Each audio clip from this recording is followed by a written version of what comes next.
در آفریدن آسمان ها خدا زمین را نیز آفرید و آدم را از خاک ساخته بر او نفسی حیات دمید.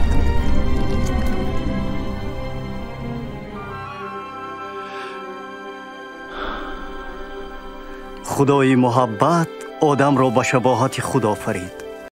و خداوند خدا آدم را از خاک زمین بسیرشت و به بینی وی روی حیات دمید و آدم جان زنده شد. و خداوند خدا باغ در عدن به طرف مشرق شناند و در آن آدم را که سرشته بود در آنجا گذاشت.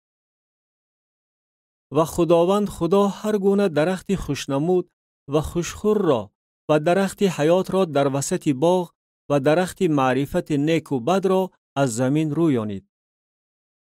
و نهر از عدن بیرون می آمد تا که باغ را سیراب کند و از آنجا به 4 شاخاب تقسیم می شد.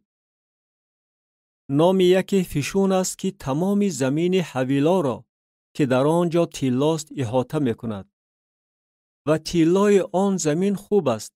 در آنجا سمغ خوشبوی و سنگ جز موجود است. و نام نهر دویم جیهون است که تمام زمین کوش را احاطه می کند. و نام نهر سیوم هد عقیل است که به طرف شرقی اشور جاری است. و نهر 4 فرات است. و خداوند خدا آدم را گرفت و او را در باغ عدن گذاشت تا که کار آن را بکند و آن را نگهداری نماید.